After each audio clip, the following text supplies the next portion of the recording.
One Israel Coronado here, and I took a little break from a get-together that I had here with some friends to address a few issues. We had an eventful week. It was a lot going on. So there's three things that I want to cover today. The first one is campaign support and the issue of blind loyalties, and I think that I have been one to be against blind loyalties for anyone, including me. I believe that anyone has the right to question, to agree and disagree, and to support and to change that support to any campaign.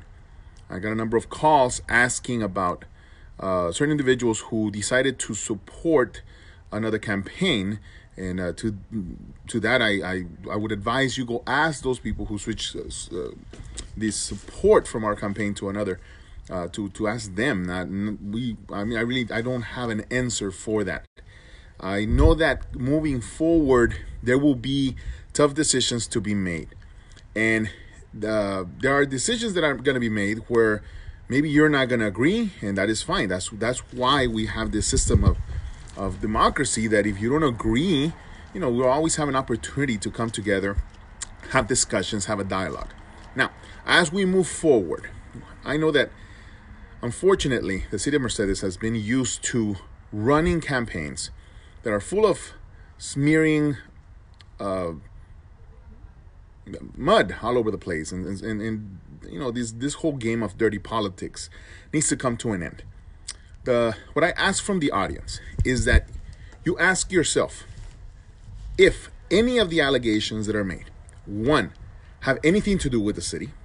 Two, do they actually bring a productive idea to the table to solve the many issues we have at hand? And three, is it necessary? Look, I understand that there's a lot at stake in this election. There is a group of individuals who would go the distance to make sure and prevent even the candidacy of mine to move forward. Because I am not politically connected to anyone. I do not have friends at any level in any political circles. So having an outsider is scary for some, to understand that you have someone who doesn't really have anything as far as a blind loyalty to follow to anyone. It's scary for some, and I get that.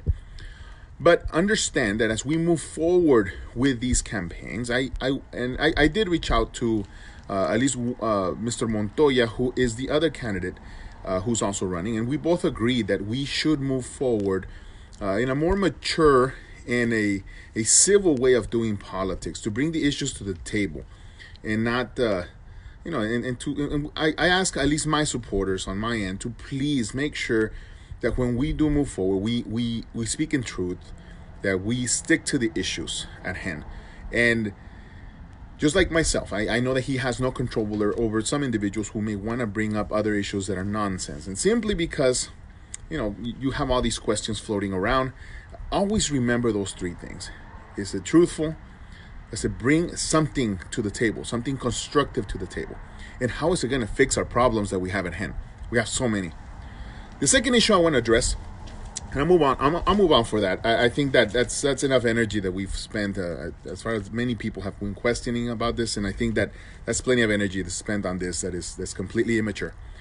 To have questions floating around about different issues that have nothing to do with what we have at stake within the city, problems and issues. So the other topic that I have on hand is the Mercedes Will Drain Again page.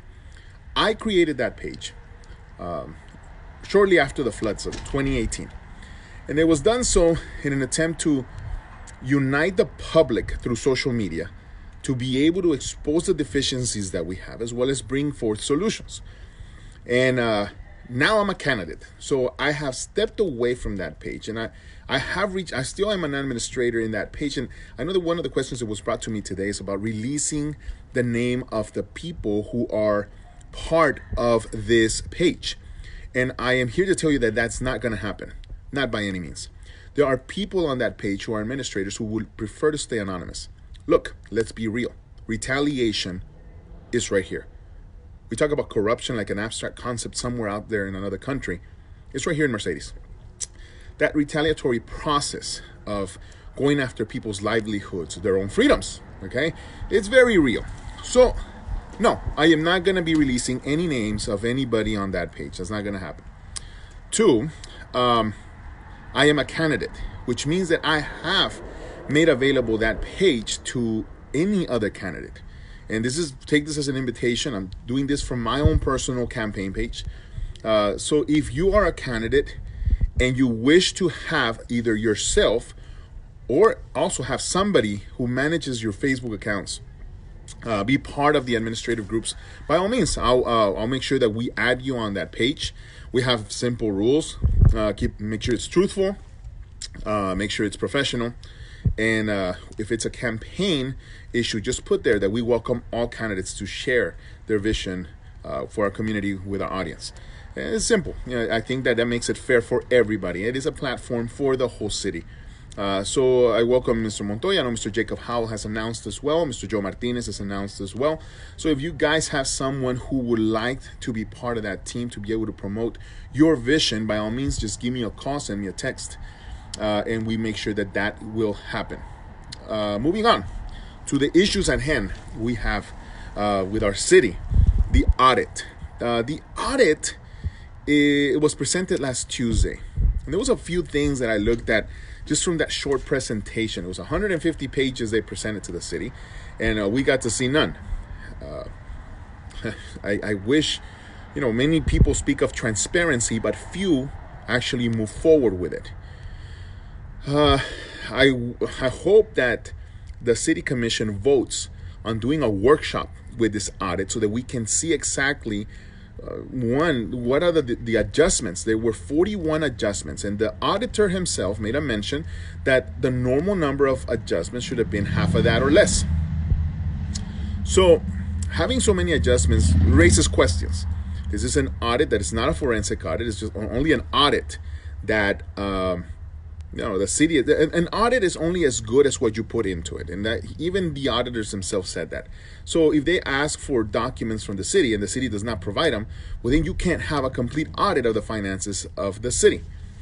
But that was not the one thing that gave me the most concern.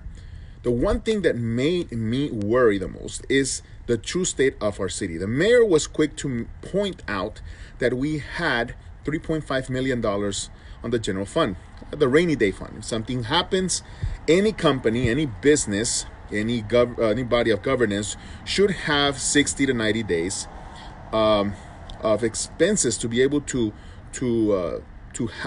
have in the bank to be able to spend in case of an emergency.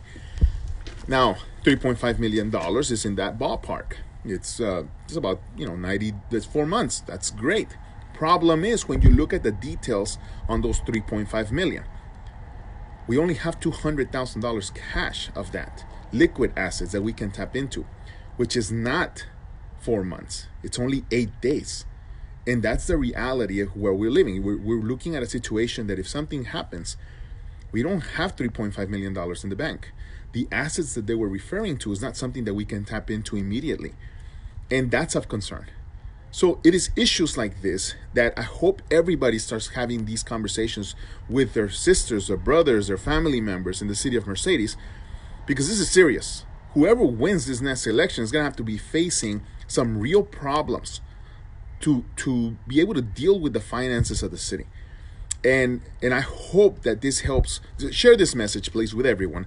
And have them text me and we can sit down and have some conversations about this because it is important.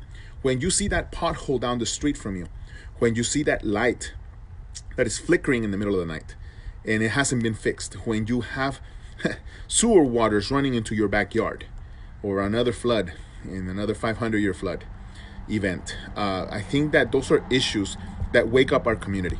So please get involved. Please get engaged in this next election. Stop voting the way we have for generations, where we vote based on, oh, I know the person, I think he's a good person. And then we start looking at our hearsay things that come up in elections. Let's focus on the issues at hand. We have so much work ahead of us. So please, by all means, please give me a call, 956-246-7670. Send me a message. And like I said, any of those questions that I just addressed, or 3 issues that I addressed, I see some of the individuals who are running to please review this video, and by all means send us the messages. And guys, have a good night. Stay safe out there. God bless.